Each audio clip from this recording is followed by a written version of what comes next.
Back to Assam zoologist YouTube channel. तो आज मैं आप लोग के साथ मॉलिक्यूलर जेनेटिक्स में नेक्स्ट वन टॉपिक डिस्कस करने जा रहा हूँ और ये है transmission of genetic material in bacteria. Transformation topic है, step by step easy and simple slides है, शॉर्ट नोट्स है, या वीडियो अपने ज़रूर देखना है। तो चले शुरू करते हैं और डिस्कस करते हैं। सबसे पहले अगर हम बात करें ट्रांसफॉर्मेशन क्या होता है।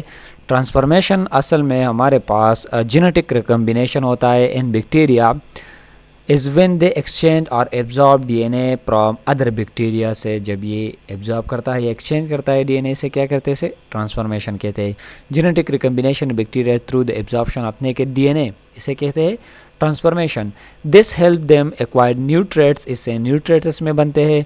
Bacteria can absorb naked DNA from their environment which is DNA not protected nucleus और सेल्स, मतलब ये न्यूक्लियस या सेल में मौजूद नहीं होता है, तो इसकी हेल्प से ये एक्सचेंज करते हैं और मुख्तलिफ ट्रेड्स इससे बनते हैं। तो इसे कहते हैं ट्रांसफॉर्मेशन इन बैक्टीरिया।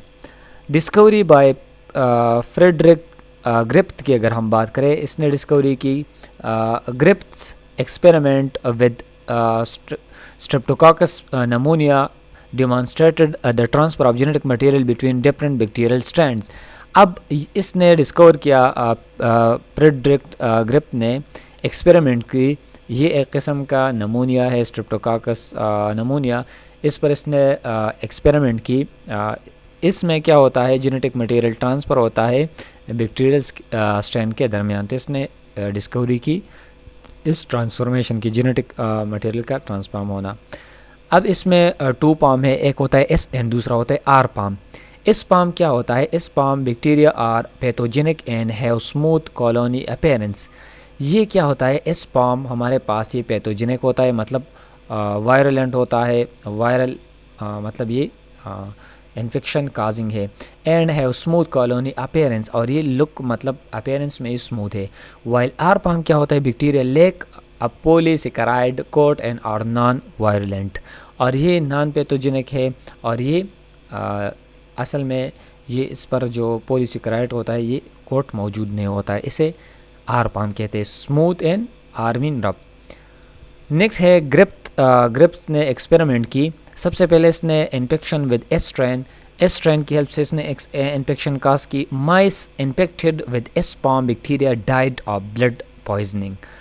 अब ग्रिप्थ ने ये एक्सपेरिमेंट की माइस पर, इसने इस पर एक्सपेरिमेंट किया और इंजेक्ट किया ये एस्पाम, और इसकी बदौलत इन्फेक्ट हुआ और वो इसकी डेड हुई, क्योंकि उसमें पॉइजनस मौजूद था और उस जो स्मूथ पाम है ये वायरलेंट है, मतलब पैथोजेनिक है। तो इसकी हेल्प से इसकी वजह से ये माइस डेड हुआ ब्लड पॉइजनिंग की वजह से। दूसरा है infection with R strain. Mice infected with R palm bacteria remain healthy. Infected हुआ लेकिन ये हेल्थी था, मतलब बाद में ये हेल्थी हुआ, नॉर्मल हुआ। तो इससे जाहिर हुआ कि ये पैथोजेनिक है, ये एस्ट्रेन बैक्टीरिया जो इन्फेक्शन होता है, और ये आर जो है ये नॉन पैथोजेनिक है। Injection of dead S strain. अब इसने एस्ट्रेन लिया लेकिन ये डेड था, इसमें जो हमारे पास स्ट्रेन है बैक्टीरिया है वो डेड था। Inject in dead sperm bacteria did not cause illness in mice. तो इसने कोई भी इलनेस काज नहीं की, कोई भी डिजीज इसमें काज नहीं की। Indicating that the coat itself is not toxic. तो इसका मतलब ये हुआ कि इसका जो कोट होता है ये नॉन टॉक्सिक होता है, टॉक्सिक नहीं होता है। Mixture injection. अब इन दोनों का मिक्सचर इसने बनाया और इंजेक्ट किया एस्पाम इन आर पाम की। Mixture of injection injecting a mixture of dead S palm and a live R palm bacteria cause disease symptom in mice. तो इसने ये किया कि dead S palm bacteria and live R palm bacteria इसने inject किया mice में, और इसने मुख्तलिफ बीमारियाँ सिम्टम इसमें नज़र आना शुरू हो गई, leading to the transformation of R palm bacteria into virulent S palm bacteria. अब ये क्योंकि ये लाइव आर पाम था तो ये कन्वर्ट हुआ, ट्रांसफॉर्म हुआ इनटू एस्पाम बैक्टीरिया में ये कन्वर्ट हुआ, तो इसलिए इसमें जो डिजीज़ सिम्टम है ये अपेयर होना शुरू हो गई थी। तो ये मिक्सचर में भी ये डिजीज़ काजिंग है। अब transformation, the transfer of genetic material from dead S form to live R form bacteria, इसे क्या कहते हैं? ट्रांसफॉर्मेशन। इस प्रोसेस को कहते हैं ट्रांसफॉर्मेशन, क्योंकि एस स्पर्म क्या होता है? ये डेड होता है, और आर स्पर्म बैक्टीरिया ये लाइव होता है। तो इन दोनों के दरमियान जेनेटिक मटेरियल एक्सचेंज होता है और डीएनए एब्जॉर्ब करते हैं, तो ये डिजीज़ काजिंग होता है। Permanently altering the recipient bacteria genetic makeup को क्या करते हैं? इसे चेंज करते हैं और इससे मतलब ख़राब करते हैं। नेक्स्ट है Oxford every experiment, second scientist ने भी इस पर काम किया ग्रिप के अलावा। इसका एक्सपेरिमेंट क्या कहता है?